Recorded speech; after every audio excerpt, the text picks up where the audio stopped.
Hey everybody, we're just here in Tisdale, Saskatchewan with Pastor Luke, and we just kind of wanted to ask you some questions, Luke, on how you think the time went, and maybe just encourage other churches, like if it's a good idea to kind of have us come and share. But so we did two services, sort of, and maybe the question I have for you now is like, how did this come to be? Yeah, so I met Dwayne a few months ago in Yorkton at a soul care conference and connected over the next few months, and we were just feeling a need to learn how to interact with First Nations people in a way that shows Jesus, and because we really realized that our church isn't, the congregation isn't reflective of the community, and primarily there's not First Nations people, and so we were wanting to learn, how do we do that better? How do we interact with this culture? And I think as Dwayne and I spoke, kind of the idea of doing a question and answer the first night came to mind, and Dwayne was all for that, and then he spoke in church on Sunday, on today, and just a phenomenal response. People really desiring to know how to do this well, and Dwayne's passion for First Nations people and his passion for those who are lost is evident in everything he does. So it was a huge blessing for us. How did you feel the question and answer thing? What kind of was your feeling with it? Did you feel like it was difficult, or it was productive, or there's still like lots of questions? I think going into it, I was afraid, because I'm so, you got to be conscious not to offend, and so it was like I didn't know if our questions were going to offend, but Dwayne, you received the questions well, and you challenged us, and I mean, I've said to yourself already, but Dwayne really challenged me to recognize that the fear that I feel in interacting with First Nations people isn't from God, and that's, it's a trick of the enemy that hampers me from interacting with them like God is calling me to. So I thought the question and answer was great. I would have loved to see more people there for sure, but the people that were there, I think they were challenged. They were all challenged, and they were excited about about using the skills that you taught us.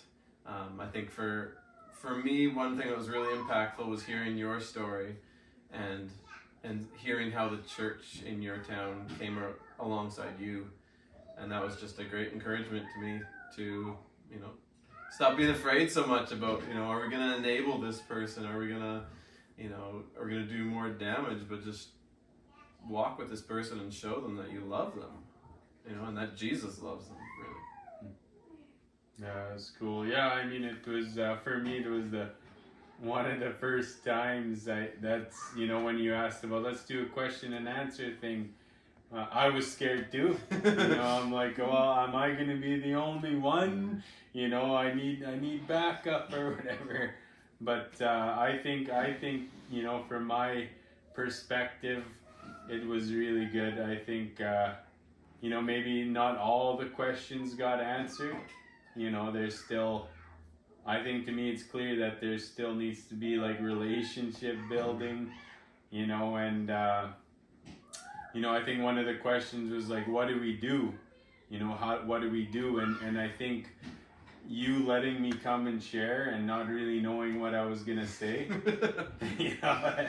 that is a door open. That is one of the steps.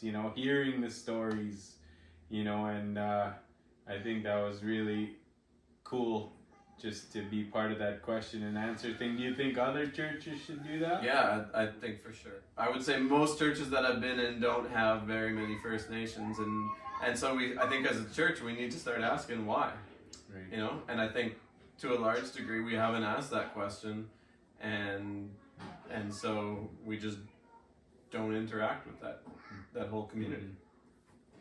Yeah, we leave it to like the First Nations missionaries or the First Nation churches, but we don't really do a ton to bring them, well, to be in their life. Not even necessarily to bring them into our church, but to be in their life. Yeah. You're good at answering, so I'm trying to. I thought I had it figured out. Haven't stumped me yet, eh? Yeah, so I think there's a kind of a temptation there in churches right now, specifically, just to that you got to do something. You know, we have to do something. We got to reach out to these people. And I think the conversation last night was kind of going in that direction, like, and I think my response at one point was like, you know, my church, they did something very well, is they just loved me. You know, they just loved me for Dwayne. It wasn't a native or non-native issue. It was just, we just gonna love this guy. And, you know, I hope that was clear yesterday night, and with me sharing in the morning service there, that, you know, it doesn't really matter race. You know, if you're broken, you're broken, right? And we need to bring hope to those people, and that could be brown, that could be white, that could be black. Yeah, and I think do you think the message was well received, like this morning? Yeah. With the main congregation and the older people? And yeah, I got to hear a lot of feedback from people as they were leaving church, and just, you know, people saying like, wow, we needed that. We needed that. And it's a challenge for us. You know, and if we're not challenged, then we're not growing. So do you think anything's going to change in your life now? Or like what practical thing do you think you're going to do to reach out? Yeah, I think for me, one of the biggest things, and Lovejoy actually challenged me on this, was even on like the label that we use for First Nations people. You know, and that to me has been a thing that has stopped me from interacting with First Nations people, because I don't know what term to use. First Nations, Native, Aboriginal, you know. And I'm embarrassed to say that was what stopped me, but it was like, I don't even know how to start conversations. And Lovejoy just said, like, why don't you just use that as a conversation starter? You know, what do you want us to, what do you want me to refer you to you as? And I was like, oh, it doesn't have to be a closed door. Like, these things can actually be invitations into relationship and invitations into conversation. So I think, you know, I want to be, if I can take anything from this weekend, it's that I just want to interact with those people. You know, we don't have to start a new ministry or anything like that. Just like those in my life already, get to know them, love them, meet, you know, get to know their heart and what they're longing for, and point them to Jesus in that. So that's probably the biggest thing for me. Yeah, you maybe want to like have a relationship before you don't want to just go up to some random person on the street and be like, what nationality? Very true. Maybe just be, you know, start by saying, hey, my name is Luke.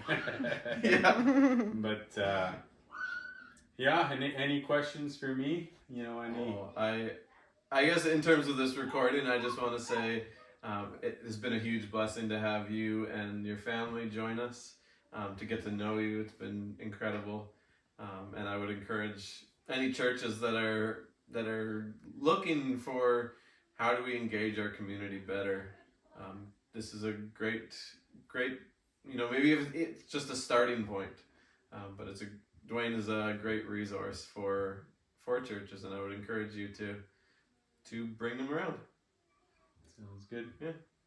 All right. Okay. Well, thank you, Luke. You bet. And I appreciate the time. Yeah. Cool. Thank you.